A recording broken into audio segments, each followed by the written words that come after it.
I challenge you to a duel.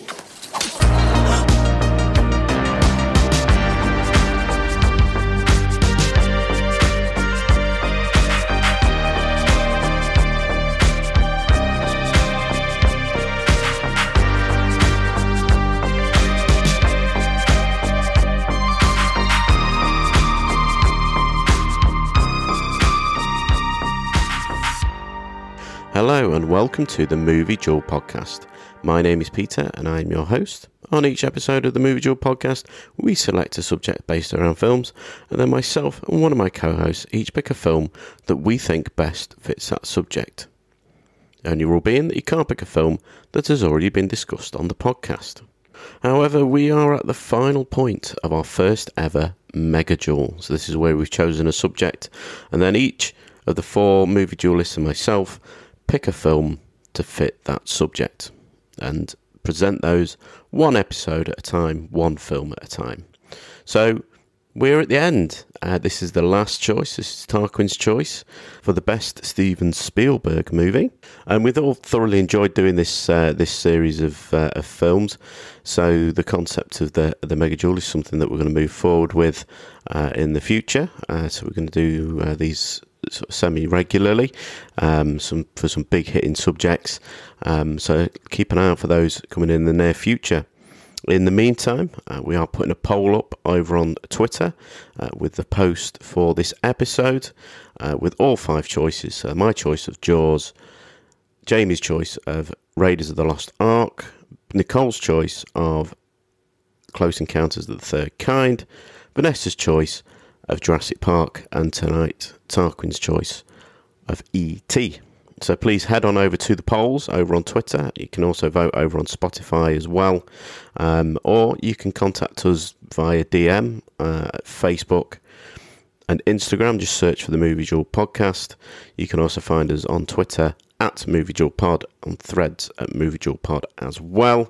But you can also send your vote via email if you wish to movieduelpodcast@gmail.com. So slight warning, there will be spoilers for this film and there will be some strong language as well. Without further ado, let's head on over to Tarquin's choice for the best Steven Spielberg movie. Don't push it, Elliot. I'm not coming out there until your eyes are closed. Okay, they're closed. I'm just gonna kill you.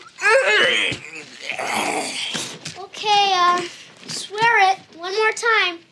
I have absolute... You have absolute power. Yes.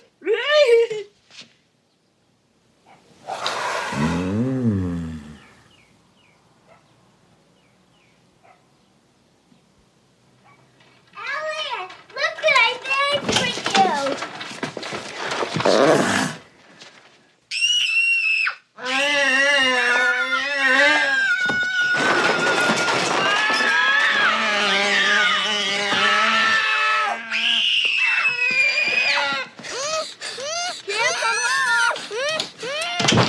In the closet, fast.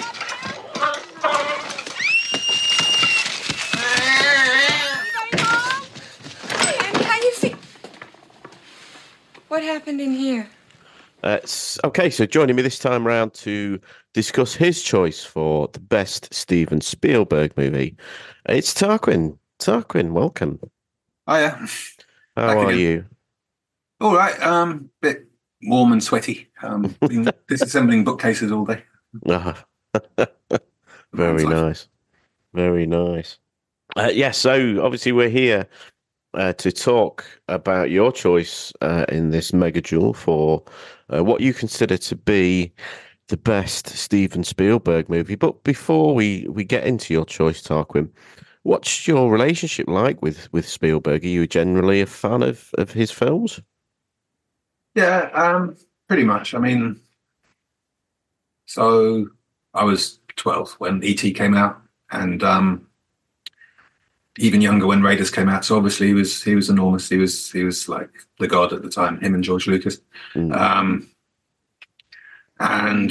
then gradually you start to see his tricks and how shamelessly he uses the audience, and I start to fall out with him, I guess. But occasionally he'll pull something amazing out of the bag, and you realise what a magician he is. So that's my relationship in total. Okay, fair enough. And before we get into your choice, I mean, was it a difficult one for you, or was this sort of it always been sort of top of your list for Spielberg? It was this or Schindler's List, and I thought Schindler's List would be too depressing to rewatch and research, I'm afraid.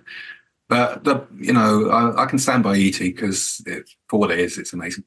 Fair enough. Yeah. I mean, I think this is, this is our last sort of part of this Mega Duel season, and I think it is interesting that everybody sort of went for, the quite sort of light affair of Spielberg and his kids' films, yeah. His earlier films. I mean, the late, Jurassic Park 1993, which I think is the most modern one, but aside from that, there's a 10-year gap between that and your choice. So, 4 out of 5 of us have gone for everything in his first 7 films, near enough, which is a problem for Spielberg. If you're Steven Spielberg, did I do my best work when I was young? Yeah, well, I think I'm of the opinion that he certainly did, and that's not to take anything away from what he did through the 80s and 90s, especially. And some of his later films are spectacular films. But then I think they're a bit less. The title of this is Best Spielberg Film, and I think all 5 of these films are intrinsically Spielberg films. They look, they feel, they sound, they just emote Spielberg in so many ways. And, there's a lot of similarities that you can put to all of the films that we've discussed on this series. So I think that's definitely sort of fascinating to think about. But yeah, so without further ado then, Tarquin, would you like to introduce your choice? Okay, E.T., made in 1982, directed by Steven Spielberg. In 1975, he directed Jaws. In 1978, he directed Close Encounters of the Third Kind. In 1981, he directed Raiders of the Lost Ark. And now, Steven Spielberg brings us E.T., the Extra Terrestrial.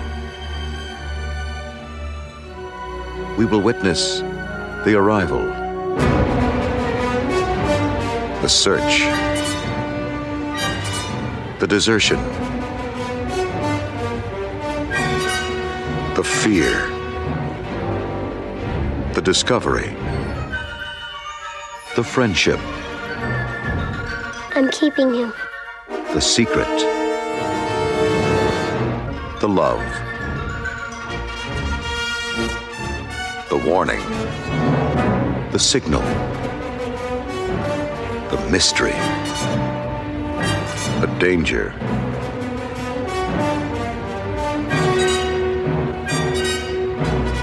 the intrusion, the wonderment, the enchantment, the hope.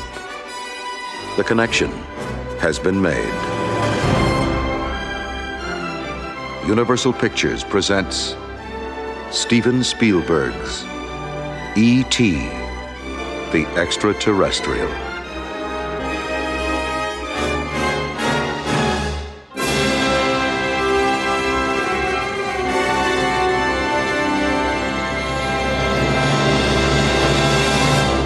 Starring Henry Thomas as Elliot, Dee Wallace-Stone as Mary, the mum, Drew Barrymore as Gertie, the sister, Robert McNaughton as Michael, the brother, and Peter Coyote as Keys, the mysterious FBI man. So E.T., a foul, turnip-like creature with the face of Rowan Atkinson, goes AWOL from a botanical expedition. The idiot aliens have landed in full view of the entirety of the town, like just in the Sunset Strip.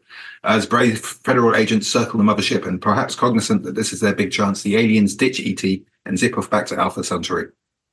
The turnip creature E.T. bums around in the forest and then starts to mooch off the 3 kids of a divorced mother until a toxic reaction to M&Ms forces him to call for a lift back to his world. The end. Love it. Absolutely love it. So, I mean, obviously, you mentioned that this came out when you were 12. Did you see it when it came out? Yeah, yeah. So I remember seeing it in the cinema, and that was the case of me crying. Wow. There was no way around it. I remember, yeah, people up and down the cinema were crying. So it was quite heavy. It certainly is. I mean, it's definitely the most emotional of the films that we've talked about, and that's not to take anything away from them. They've got heaps of emotion in them, but this is straight for the heart.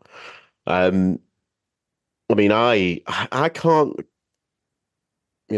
for certain sort of recall when I first saw this, but I would have been very young. I think I would have been around 6, so it would have been, when it either sort of premiered on television at some point, or we got it from the video shop or something like that. But I remember seeing it very, very, very young, and I actually didn't actually watch it for a very long time, probably until sort of 15 years ago.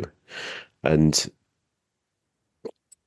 it just took me back so much. I don't know why I never sort of revisited it sort of through my teen years and things like that. Maybe I saw it as a bit of a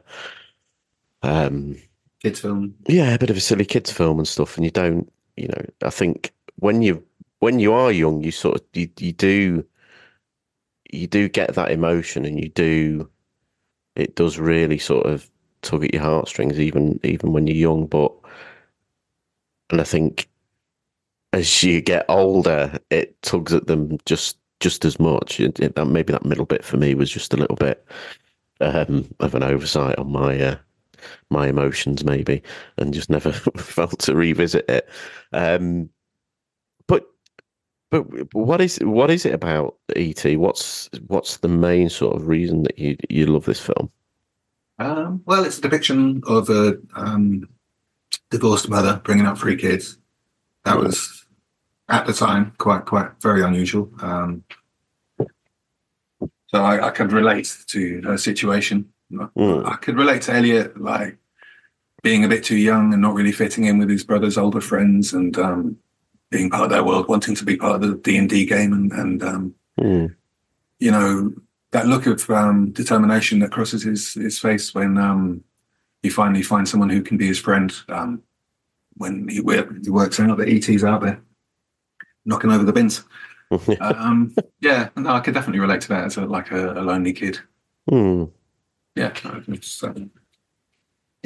hit home. Yeah, I think even as I mean, my parents were separated when I was quite young, and I think that maybe sort of, I very much felt for that. Quote unquote broken home. That's probably not the right word, and it's not really a word I subscribe to, but I don't really know how else to explain it. But you sort of see it as you see that.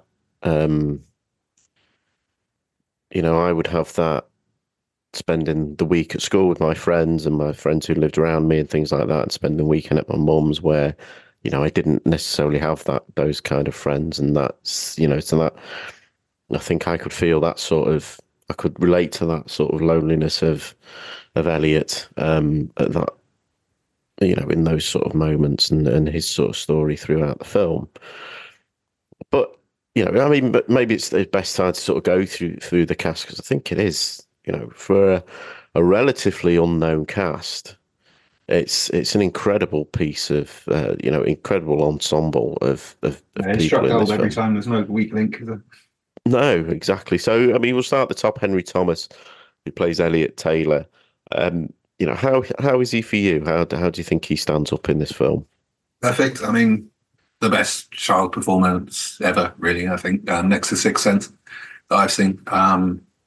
Yeah, he's just totally in it, living it, feeling every emotion. And yeah, he just got this great kind of little grim, I'm going to do this, determined uplift to his chin. Yeah. Yeah. Little trooper. Yeah.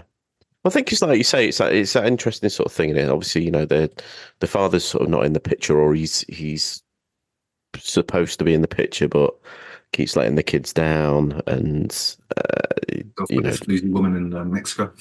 yeah, and they're very much, well, to a degree. I think you've got the three children. You've got Michael, who's obviously a lot old, or a fair bit older than Elliot, and you've got Gertie, who's a fair bit younger than Elliot as well. So you've got, and I've seen this before with people who have maybe had an absent parent, and the difference between the siblings and their reactions to that are so. It's quite fascinating that one sibling can be completely nonplussed about it, and not it doesn't affect them. They just move on, don't think about it, doesn't upset them. They don't dwell on it. And then the other sibling is very much Consumed resentment. yeah, exactly. And they it defines that very much defines their life and their self-esteem and things like that. Obviously, you've got Gertie, who's a lot younger, so she's not necessarily going to have those feelings. And as you mentioned, that Michael's got this support system with all his friends, whereas Elliot's he's got nothing. He's Yeah. he's just on his own, and he's sort of desperately trying to sort of fit in with the older kids, and they're just not having any of it. And I think that portrayal in the early half of the film, or the early part of the film, is so heartbreaking, and he just does it so well. I think Henry Thomas is, I mean, considering his performance in this, it's mad that he didn't necessarily have a fantastic career. I think that sort of happens with a lot of child actors who have good performance. I mean, Haley Joel Osment, who you mentioned from Sixth Sense, he didn't go on to have a stellar career or anything like that. And Henry Thomas obviously had quite a bit of a resurgence quite recently, thanks to Mike Flanagan. But I think, just how much you feel for the Elliot character through the stages of the film, it's nothing short of, I don't know, I can't even think of the word, but it's just amazing. You feel every inch of his performance, and you feel every little step that the character takes through the film. Maybe the audience is more prepared to accept young men actors being emotional than grown men. Maybe that's his problem. The mawkish face doesn't really have a marketability. Yeah, quite possibly. So then we've got Robert McNaughton, who plays Michael, Elliot's older brother, who I terrorist of Halloween. Yeah, I mean, I always have this quite vivid memory of him, because I don't know, he's got quite an interesting sort of look, and he looks even older than he is. I think he's got a very old looking face. Yeah, and it's quite again, the performances of all three child actors in this film. He has to sort of portray this character who is a lot older, and he's supposed to be a lot older and wiser, but he's, to a certain point, or after a certain point in the film, he's very much being led by Elliot, and he's taking the back step, and he's like, you have this sort of big speech from Elliot when they first meet, or when Michael first meets E.T., and he's like, I'm in charge kind of thing, and this is, I have absolute power. And you feel that for the rest of the film. He's a natural leader. Yeah, it's incredible. And I think Robert McNaughton has to sort of play that brash sort of older brother in the first part of the film, and then he has to switch it up when these series of incredible events start to happen, and E.T. comes on the scene, and he has to sort of relinquish that to Elliot. But how was he for you? I liked him. Yeah, his interesting, goofy face. I'm trying to think of the actors he reminds me of. Who's the guy from The Social Network? Yes, yeah, Jesse Eisenberg. Yeah, he's got that kind of vibe about him. And the kid from another thing that I can't remember right now. Arrested Development. Oh. No, I've never watched that. And then sort of, tipping off our trio of child performances, Drew Barrymore. I don't know if this was her first ever role, but Yeah, amazing. Just it's perfectly in the moment. Michael yeah. Cera was who I was thinking of. Oh yeah, yeah. Don't And I be mean, pushy. Is he a pig? He sure eats like one.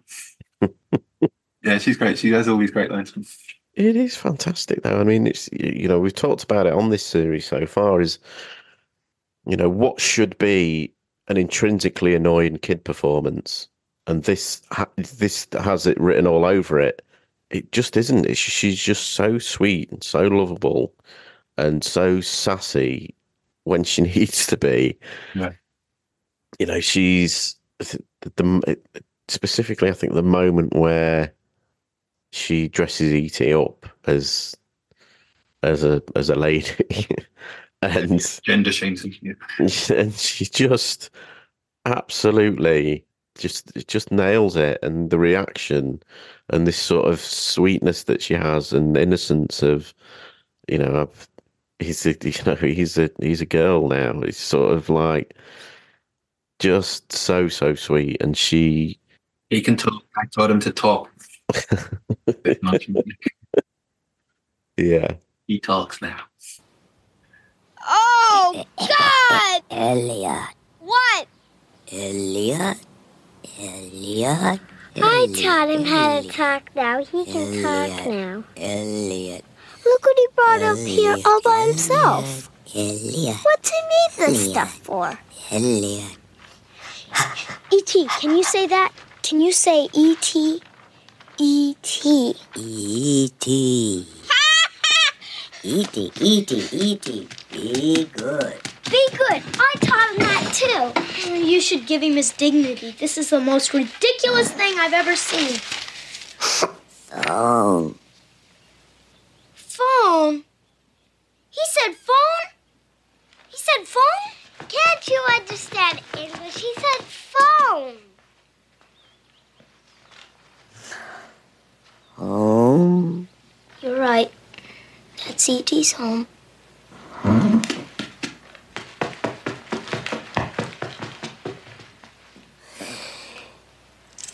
E.T. Home phone. Holy shit. Yeah. And again, she has to portray a lot of emotions throughout the film. From fear to sadness to She is crushed. joy. When they use the defibrillator on E.T. and he jumps up, and you can just see she's horrified. Like, how can they do that to her poor friend? Yeah, I mean, it's a real heartbreaking moment, and you get the sense that she was feeling all of that emotion as well. I don't think it's necessarily played up as an acting performance. I think you get the feeling that Drew Barrymore was feeling a lot of those emotions in the instance, and probably a lot of the kids as well. I think you can tell that they're well invested in the story and they're well invested in the characters. That really sort of makes those emotions feel so real. Well, if you watch the behind the scenes footage, Spielberg is right behind the camera, shouting at them, yelling at them, encouraging them all the way through. So, I mean, that is his great achievement, to just coax these amazing performances out of child actors. Mm. And then we've got Dee Wallace as Mary Taylor, Michael Elliott and Gertie's mother. How's she in this for you? Great, yeah, the archetypal 80s film mum. I think between this and Cujo, there's no one who can touch her in that position. Yeah, I mean, she was working fucking hard in the early 80s, was Dee Wallace. I mean, this is only, what year was Cujo? Was that 80? Yeah. And maybe late she had a bit part in, what was it? The Howling. 10. Oh, The Howling as well, yeah, and 10. Yeah. And she never fucking stopped in the early 80s, or so it seems anyway. But I think, again... Very sincere. Yeah, absolutely. She's another very real feeling performance in this film. You know, you get a couple of sort of moments where we're following her in the film, and you know, especially when she's worried about the kids, and you know, you get a few moments where she's sort of on her own, excited for the kids to come down in their Halloween costumes and things like that. And it is, you know, it's, you may think that those sort of little snippets in the film are maybe not important, but she treats them so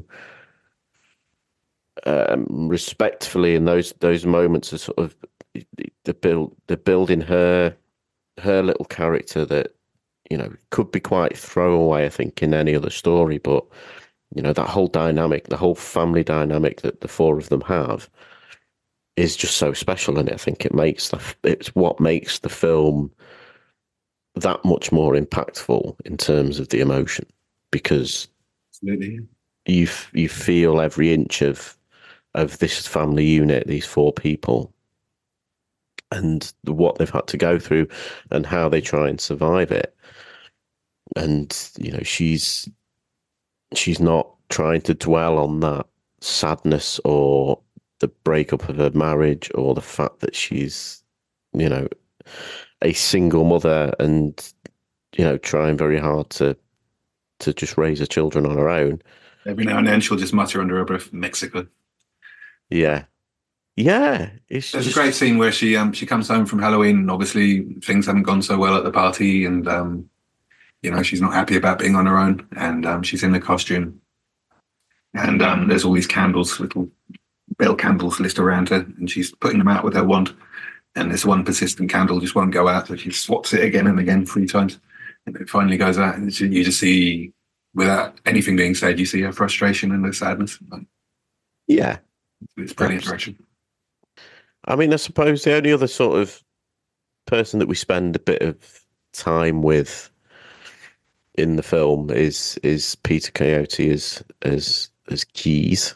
Well, that is, you know, it's relatively fleeting. We sort of see him in the shadows for most of the film until, you know, E.T. is sort of captured by the government.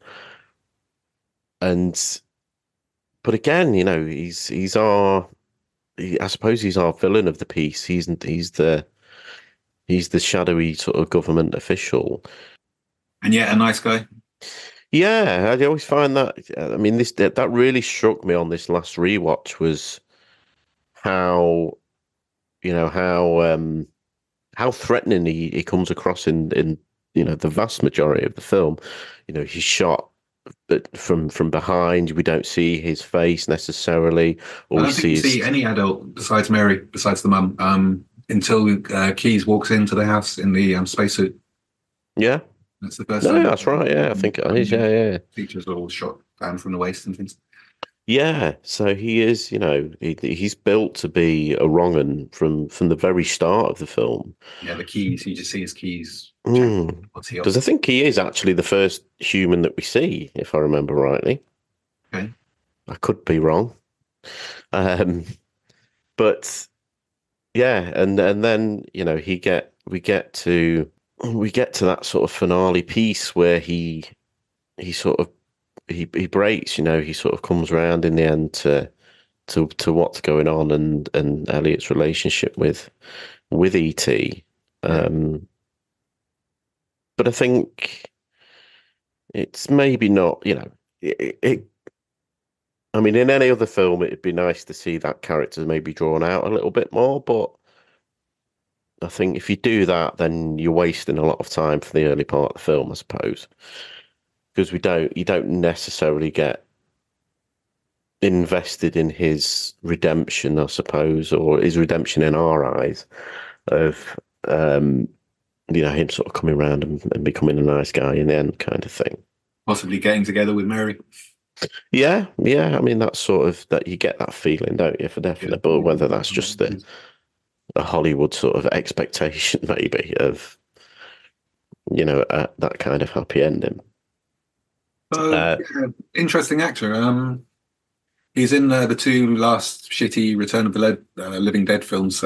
As government inspector who's trying to track down his canister of zombie swap. He's got a good look about him. He's apparently spent like 3 years in communes, or he'd been in 3 different communes before he came to California to be a star. And you get that look, like he's done a few acid trips. He's got this kind of Donald Sutherland, somewhere else, wistful look about his eyes. That I think really helps. Here's an adult who's lived, who's seen some things. I think that's what you get from him.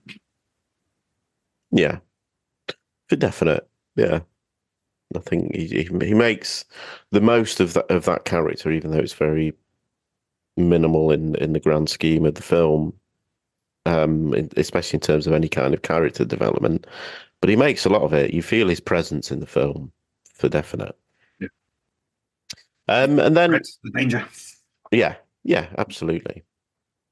So then, really, there's only one more man to talk about, or one more being to talk about, and that's our titular character, it's E.T.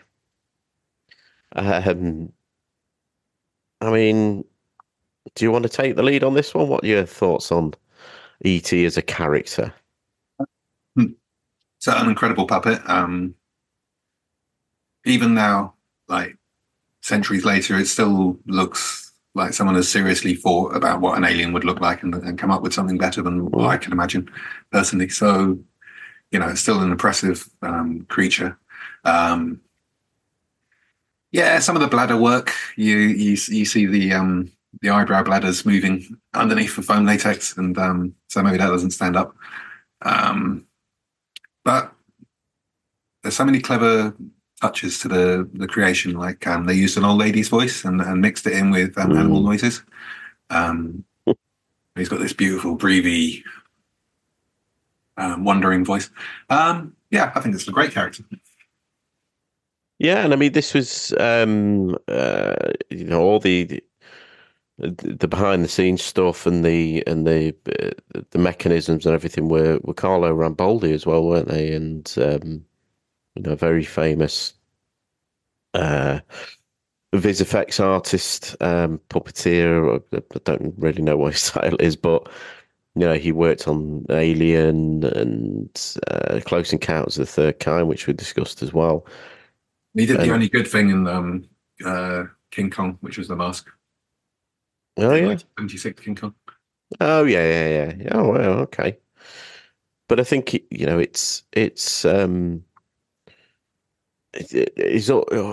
his animatronics or whatever you call them are always just feel so lived in, and they feel so realistic. And I know what you're saying about there's 1 or 2 bits, but you still feel like, even like Yoda in the original Star Wars trilogy, you don't for a second think that E.T. is not a living, breathing character. And that's what sort of speaks volumes in terms of special effects, and especially around this time period, is that you don't question it. You are mesmerized by this character and this performance, and you're just totally taken into this world by this living, breathing creature, because maybe not breathing, but it was a living creature. It was there on set. It was the cast were reacting to him as a character. Yeah, all the puppeteers were hidden away downstairs, like below the set. Yeah, they only saw the ET. And if I remember rightly, you might correct me on this if I'm wrong, it's a guy with a double amputee, a guy with no legs walking on his hands. Is that right? Yeah, in some scenes. So like when ET's pissed, wearing his lumberjack shirt, and he's slobbing around the fridge and grumbling and being burping. Yeah, so that's the amputee guy when he's falling over and smacking into the drawers and stuff. And then other times they had this Danish lady with these weird elongated fingers. So whenever you see E.T. touching something, that's her. And then Garibaldi's or Rambaldi's puppet, however you say his name. But yeah, in the early part of the film, before we meet him sort of full on and get the full the full sort of creature effects with him. It's very much, Spielberg very much shoots his sort of introduction as a piece of, I don't want to say horror because it's not quite that, but there's a lot of suspense in that early part with. Yeah, it's Evil Dead 2 when he's walking through and there's like massive trees towering over him. Yeah. And the music it starts with as well. It's very mysterious and ominous. Yeah, I mean, I suppose it's one of those things when you first watch this film, you don't know, you know that this is some kind of alien creature, but you don't know what is. I'm assuming there would have been trailers and things like that, but we don't know how he's going to react to Elliot and to people interacting with him. And I think that clever sort of suspense that Spielberg puts in the early part of this film,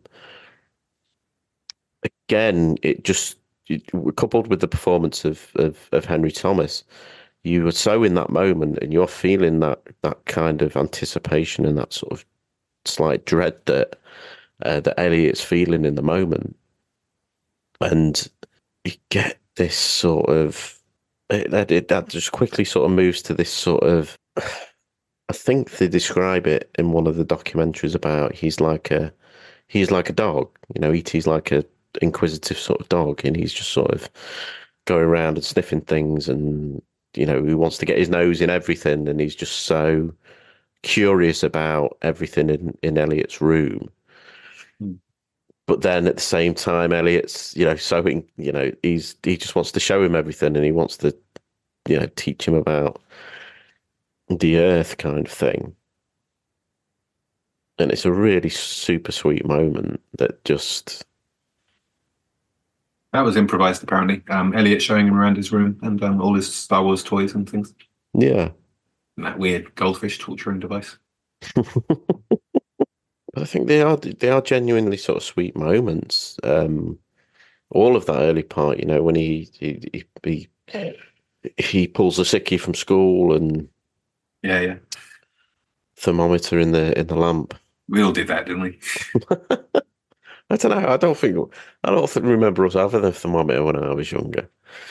The day after ET came out, 400,000 kids reported that. But I remember just being when I was watching that as a kid, just being so jealous of all the stuff the kid had, like the Star Wars toys and. Yeah. I really like the look of that Wile E. Coyote stuffed toy that Gertie's got in her closet. Yeah.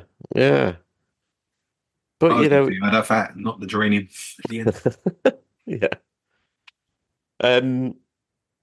But then we go through these sort of moments. I mean, one of the bigger ones is with when Elliot does finally go back to school and E.T.'s left to his own devices. What does he do? He watches telly and drinks all day, which is the right answer. That brilliant sequence in the school with the fiction. That's just perfect. Yeah. I always think it was mad, even at my, when I watched this when I was younger. I mean, I don't remember, we never did anything like that at my school. We dissecting frogs and stuff. It's like, what? How cool are the schools in America? Get to chop up frogs. I think we got an eyeball. That was it. Did you? Oh, all right. Nice. To London. Just down the back alley, was it? But yeah, so we get this incredible moment where it sort of sets out the law that E.T. and Elliot have this sort of psychic connection between them, and it's just, again, it's so masterfully done by Spielberg. It doesn't need to be pointed out to us. It doesn't need to be overly explained to us. He just does it just visually, simply, and quite epically, to be fair, Yeah. E.T. is surprised opening an umbrella and Elliot screams in the fridge. That's when you realise that they've got that link. Yeah. E.T. takes his time removing that. Nearly kills the poor kid. Well, yeah. Drags him out to the forest, gets him a drug. Desperately ill. And then just at the last second, but when he's about to die, he releases the hold. Stay. Yeah, I mean, it is. I mean, that's probably. I mean that moment, and obviously getting to the forest is, it's one of those moments that's just so ingrained in the zeitgeist, and um, would go on to be Spielberg's, signature shot, really. The crossing the moon on the bike was, it Amblin became, Pictures. it became the logo for Amblin Pictures, and it's been often spoofed in many a film. Like Last Action Hero, which I watched again the other day. But in everything, I think Naked Gun 2.5, I think it was spoofed in as well, with the guy in the wheelchair, if I remember rightly. But it's just again an incredible piece of movie making, because it's just a beautiful shot. That big yellow moon with this silhouette going across the front. Little Red Riding Hood. Yeah, it still holds that impact, I think, even today. And that maybe does look a little bit shaky in points. But I mean, one question I wanted to ask you: which version of this did you watch for this? Good question, because that was a concern. I didn't want to watch the censored modern version, and I think I've got the best of both worlds. So I've got the 2012 DVD transfer. It's weird because all the extras they're talking about, all the Swizzy effects, I know what they look like, but somehow it's the old version on the disc. I'm happy about that, but when I look at the changes, there are some things that I can see why Spielberg was unhappy with them. Like the first shot of E.T. running through the forest. Yeah. When you look at it, it is just a red light, like no head. It's just a red light being pulled through the forest. And then later on, when the family is standing next to the spacecraft, it's a really crappy matte job. You can see like a line of noise under their feet. So that needed to go. But the shot where they did a big CGI of E.T. screaming when he first meets E.T., it looked better with the puppet, I think. Yeah, definitely. And I mean, Which version did you see? I think I probably saw the same one. I think it was on Sky. It was at somebody else's house, and I'm sure it's that. But it did have the guns CGI'd out, the main thing, for the walkie-talkies. Which, there's just some very odd choices in this. I thought, I can get the wanting to sort of sharpen things up and that, but I still don't think it needed it. I still think it's a great film. Yeah, he's repented since. He said, it's history and you shouldn't mess with that and just present it as it is. Yeah. I think it's the right intelligent approach. Yeah. I mean, he's not somebody who normally sort of, does sort of go back. I think he's only done, I think Close Encounters, he did the director's cut. Yeah, and 12 extra minutes of aliens thinking around. Yeah, and he's done this. I mean, this was a long time. This was obviously a long time after the original was out. I think the first time was about 2004 when they really re-released it in cinemas, and it had some of the cleanup and things like that. Okay. I think it was around that time anyway. But as we get to Grey E.T., which is one of the most heartbreaking moments in cinema, and genuinely terrified me as a child. Just shot of him in the creek with the raccoon. Yeah, about to eat his eye. It's horrible. It's just, again, so impactful that, and it sort of. It takes you so much by surprise as well, because you consider him to be an alien and probably indestructible, or not easy to be killed or defeated or get sick and things like that. But he's just in such a vulnerable state, and when they take him up and he's on the landing, and he's just looks so sickly, and you feel so bad for him in that moment. I wonder how many kids have like an elderly relative in a family who like had dementia or like, got confused and wandered off. How they'd relate to that, Yeah. Yeah, it's a very That's how he powerful. feels, like an older member of the family, sometimes like a dotty old man. Yeah, yeah. Well, It's in his eye, same as a very as a young child, and that sort of how easy they can sort of wander off and stuff, and it's so scary when they're not prepared for what's out there in the world, or if like you say, people with dementia and Alzheimer's, and what they're what they've how they've regressed and are not ready for the world as such. It's a very scary thing. And this sort of government takeover of the Taylor household, where that's such an incredible sequence when they come with the plastic and no messing. Again, feels so genuine and so real that you're in that moment. You are literally feeling like you're being sort of sheltered and covered up by all this stuff that they're doing. Yeah. And I think it's a great choice that they don't take anything away from that area. All the stuff that they're doing, all of these experiments, all this these procedures that they're doing with Elliot and with E.T., they all take place on the street pretty much, or in the house, and it keeps that that sort of what's the word I'm looking for?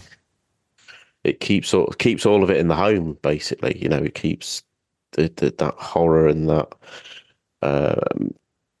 sort of fear of what they're going to do right there in the home, and it doesn't take it away to like a government facility or anything like that.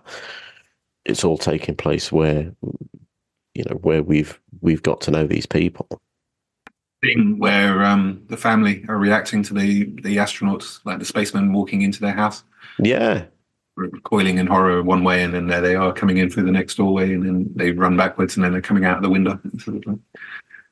See, I always remembered this as being like, once they know E.T.'s there, then some spacemen come into the house, and I'm thinking, when I rewatched it sort of years later, and I thought, I have such a vivid image of spacemen walking into the house, and I'm like thinking, but why would a spaceman walk into the house? And it does still sort of get, it jars. It's surreal.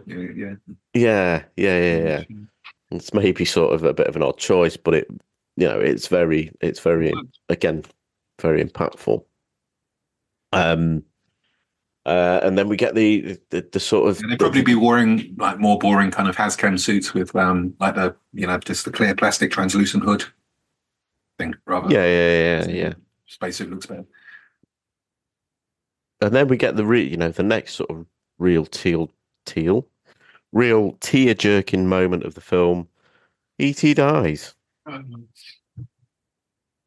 and it's just so emotional.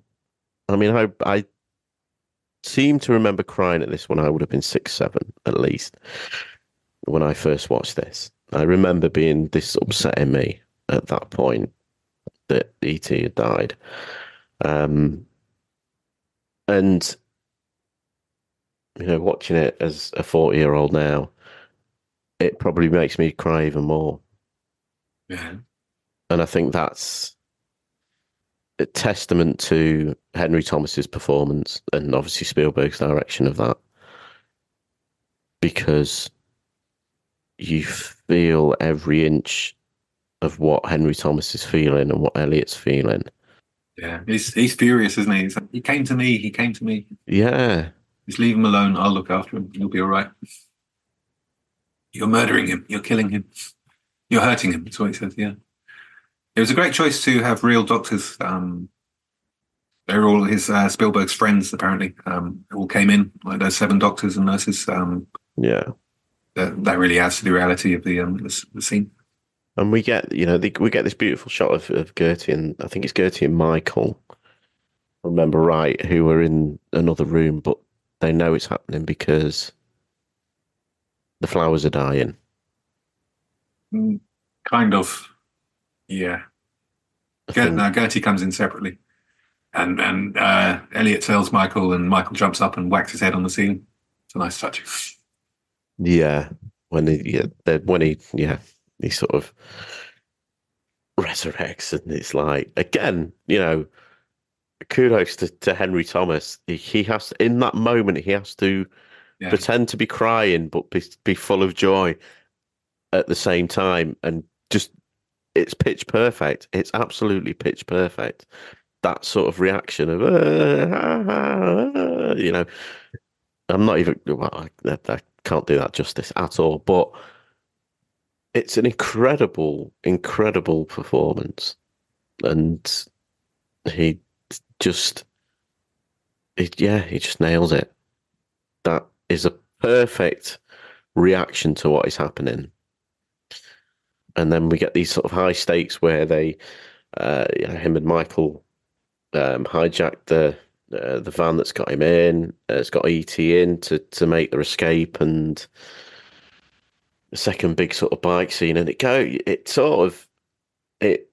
really comes out of nowhere. I think even when you know it's coming, these sort of 5 or 6 lads on the bikes. E.T. sat in the little fruit basket at the front. Yeah. An incredible. And, the 2 guys with the guns. I don't know how they do it in the censored version, but yeah, the 2 guys at the end of the road with shotguns. Yeah, they're there, and then you see a close up of a shotgun and a quick snap cut to Elliot's face, like zooming in, kind of Mad Max style, and then boom, up they go. E.T. lifts the bikes. I can't remember what it is actually with. I think it is just 2 guys with their hands out and the car pulled in front of them. I think in the edited version. But yeah, that moment, and that, I'm sure we'll get onto the score in a minute, but that moment is just so joyous for so many reasons. And again, it comes down to performance, it comes down to effects, it comes down to music, and just it's a moment that you can sort of whoop at and throw your fist into the air kind of thing, because I think you almost sort of you don't expect it to happen again, or I kind of didn't, even knowing that it does happen. I think it puts the peril and the danger that is there from this sort of chase and these lads getting away from the authorities. It draws you in, that you think, how are they going to get out of this? So much that you do fear that they're not, and then it's just incredible, absolutely incredible. BMX bandits. Yeah. And then we go from emotion, the roller coaster of emotions in this film into this perfect ending with E.T.'s mothership returning for him after he's put his collect call in with his umbrella. Speaking spell. His speaking spell. Yeah, and that's it. He's off into the sky. But again, just perfect, pitch perfect on the emotion. Right here. Yeah, and it is. I think for me, the whole story is just an incredible tale of the people that can come into your lives, no matter how long they come into your lives for, and can just make such an impact, even if it is just short term. And they're not necessarily, that they're not necessarily going to be there for the long haul, or there is a big, continuous part of your life. But the realization that you have to maybe say goodbye, and the sadness that you feel, but he did the right thing.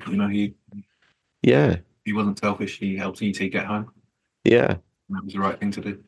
That would always And be. like E.T. says, like you say, I'll be right here. There's memories are a very powerful thing, and the heart is full of those memories. And a very, very sweet film. This is probably one of the sweetest films that I've seen that I enjoy. Anyway, let's put it that way. I'm not a big fan of. Such a difficult balance, and Yeah, so easily becomes sentimental, a joke. Painful to watch, but he just manages it brilliantly. yeah, it gets it absolutely, absolutely pitch perfect. Then I guess that was his downfall because everyone just ripped off the formula, and suddenly you got Robert Zemeckis and Joe Dante and everyone else doing the Spielberg look, and Yeah, now you don't need Spielberg anymore. yeah, absolutely. Well, I mean, we touched on probably a lot of the sort of special effects. While talking about E.T.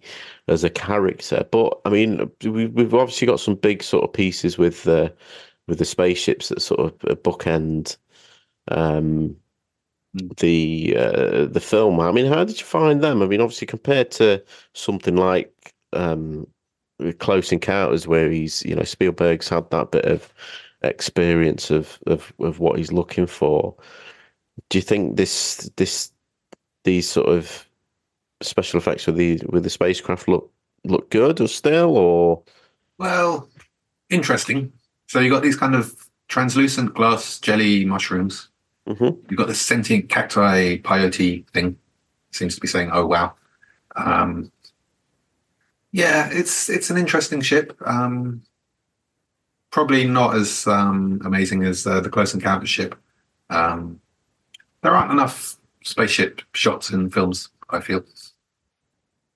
I mean, I suppose this film isn't really about the spaceships, is it? It's they're there to sort of signify arrival and leaving, and whereas the UFOs in Close Encounters are much more integral to the story, whereas this story is more about a particular alien Yeah. in the stories. But I think like you said in your synopsis, it's quite they're obviously on some kind of research mission, or they're just sort of stopping for a wee on the way home or something. Planting drugs, some kind of country lines type thing. Like interest, intergalactic narcos operation cartel. Yeah. They come down, they plant the drugs, they come off. The next. On the way to the Senate, because the ETs are actually in, is it Phantom Menace? It's one of the prequels. Yeah. In Coruscant, there's a theory, isn't there, that obviously that the ET species is part of the Star Wars galaxy because ET recognizes the kid dressed as Yoda on Halloween. Recognize the toys. What's going on there? No, well, yeah, that's true. That's true. Maybe the Yodas are real, whatever their species is. Yeah, well, Spielberg and Lucas and ILM all in each other's pockets. Yeah, absolutely, absolutely. So, I mean, it leads us to talk about the other big sort of hallmark of a Spielberg film. And for the fifth time on this series, we're talking about Mr. John Williams, and that's the music. How's Amazing. yeah, it just knocks it out of the park again. I don't know how John Williams does it. I mean, even some of the shit films that he's done music for, the scores are just top notch, absolute top notch. And this is another fine example. Yeah, but Simple little riff motif. you can tell, I think, from every film that he scores, especially, the first 20 years of Spielberg, you can see, and the Star Wars films as well, you can just feel how how he watches the films and how he scores them in his mind, and that nothing is left to chance. Everything has sort of meaning. those sort of swells of strings and the tempo changes that occur in this A nice film. kind of hammer horror, cheesy electric organ when you see the house covered in plastic at night. Yeah, yeah, he goes to that sort of well of the almost sort of a sort of technical classical score that verges. It's probably the one that at moments verges on electronic more than some of his other scores, that sort of fits in with the themes of the film and the science fiction nature of the film. Yeah, another one where you see the FBI agents walking down the road with their equipment. Yes, yeah, It's you like get this drums, sort of bang, bang, bang. Really clever stuff. and yeah, that ET, that main sort of ET theme, but yeah, it's just incredible. And again, certainly the most emotional of the scores that we've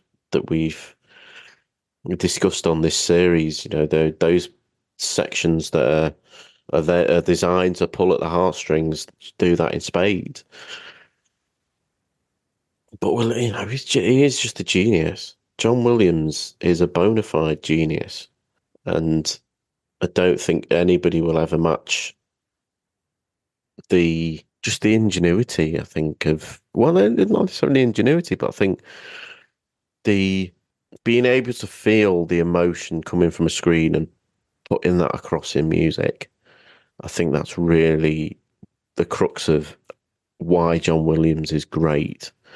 And not just talking about sad emotions or anything like that.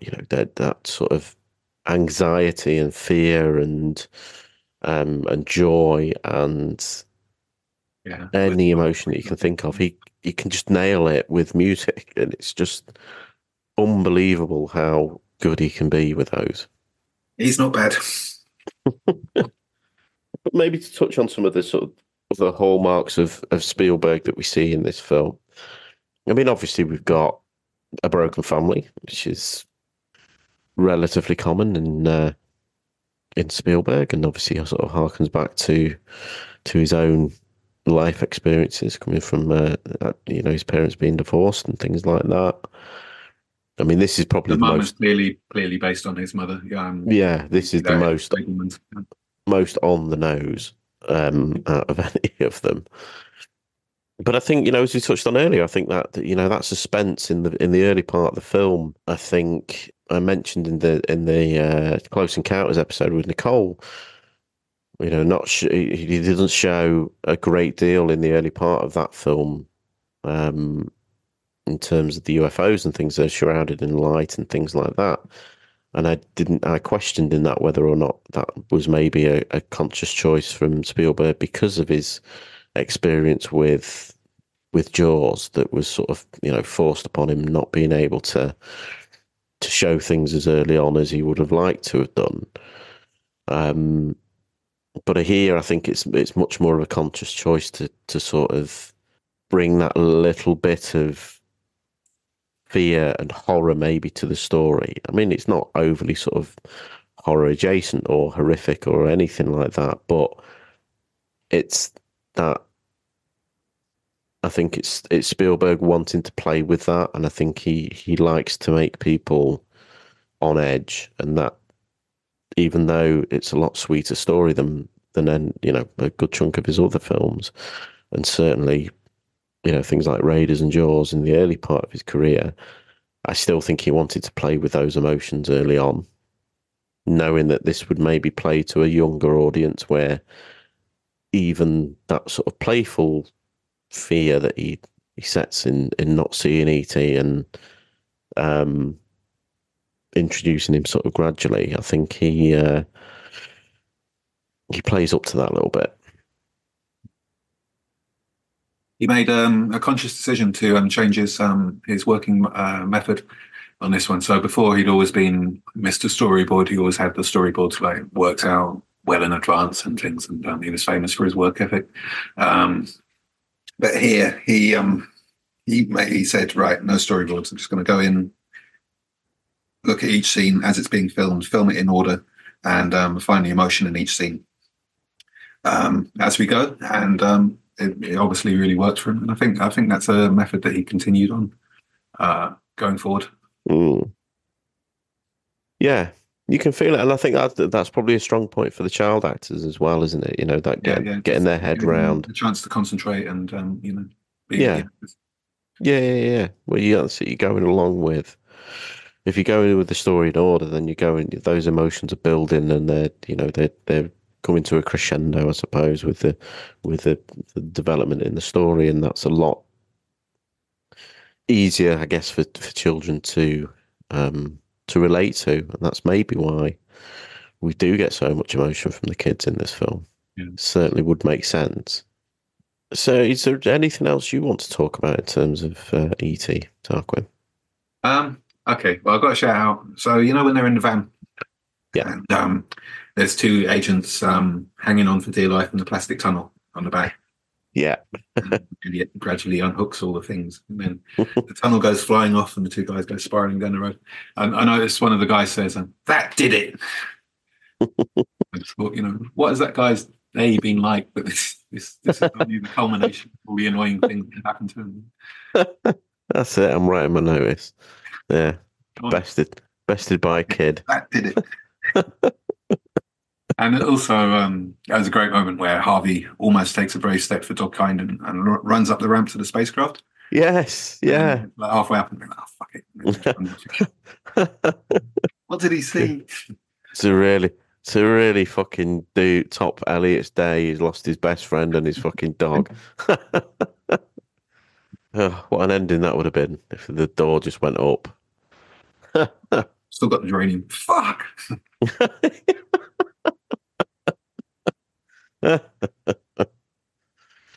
Yeah. Okay. So, closing comments for E.T. then, Tarquin. Okay. Why is it the best Spielberg film? Just his purest cinematic moment where he successfully transmitted the message that everybody wanted to hear at that moment, whether it be paranoia about the government or hope for the future. That if we could just get along, then it would be a better world. I think it transmits a beautiful human message perfectly. Yeah, I mean, I'd agree with that totally. I think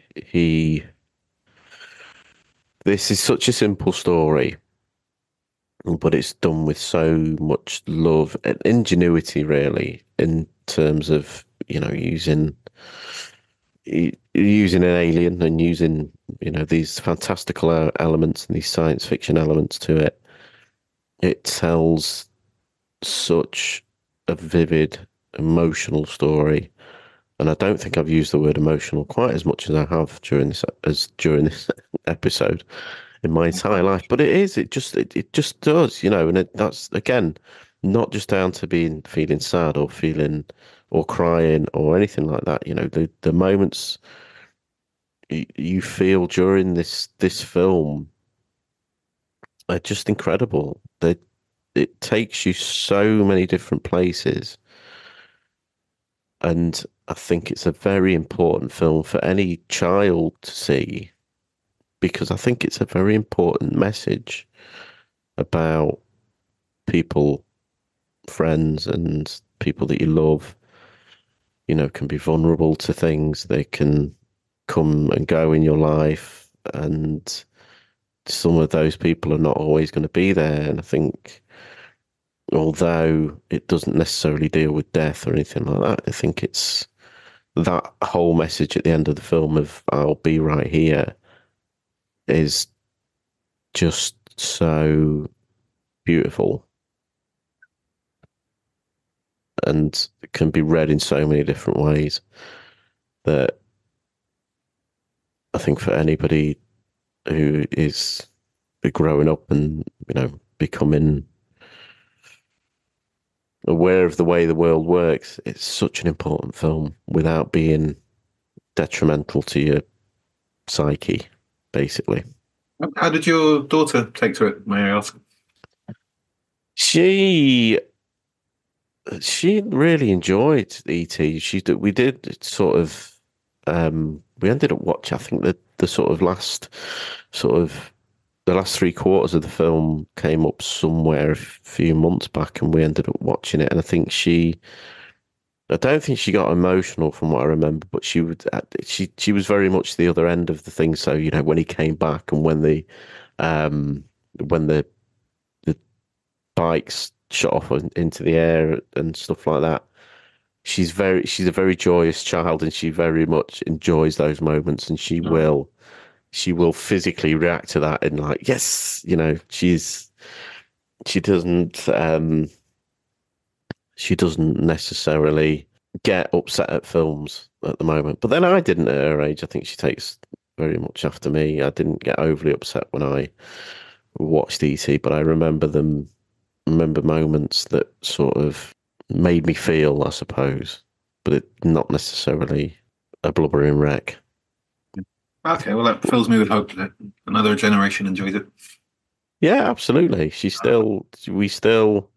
I mean, as you know, I've tried countless times to get her into various different films that I think that I loved as a kid, and she's just not interested. There's one or two outliers in that list that I've managed to get her into, but E.T. was one of them. And she'll still sit and watch if it's on, kind of thing, or if I'm watching the end of it or something like that, she'll still sit and pay attention to it. Because I think, you know, it's at the end of the day, it's, you know, it's a very light-hearted, and it's, you know, there's some incredibly comedic moments in the film as well, and that's always, you know, yeah. I mean, all the play between the kids is just spot on. Yeah, it's perfect. Isn't it? Yeah, they're real snotty kids who aren't perfect, you know. Yeah, are bitchy to each other and stuff, and have little gripes and things. But ultimately, you know, they were there for each other. Indeed. But yeah, an excellent choice. I think all five of the choices that have been made for this series have been fantastic and really interesting to talk about. And what a way to finish with E.T., you know, a childhood favourite of mine. So thank you very much for bringing it to the podcast. My pleasure. I couldn't do Schindler's List here. It would be too hard. Yeah. We'll maybe do another series on Dark Spielberg. Yeah, I mean, the whole late period, I really need to explore it. I mean, I know a few, but I have missed so many of his. Absolutely. I mean, I have. Yeah. I mean, there's a lot. I mean, there's two or three that I've delved into, but then just given up on because I thought they were just a bit boring, really. Yeah. Which is a shame. It's a shame to think that Spielberg would make anything boring, but there we go. Minority Reports, and The Fabelmans. Yeah, those are the last two great ones by him. Yeah, I keep hearing a lot of good things about Ready Player One. I think that's probably meant to be one of his more... It's very colourful, but it kind of just passes by in a wash, you know. Yeah. Okie dokie. So anything that you would like to push or promote before we wrap up, Tarquin? Just my old YouTube page, Fassbinder62, Foxtrot Alpha Sierra Bravo India November Delta Echo Romeo 62. On YouTube, Fassbinder62. Check it out. Fantastic.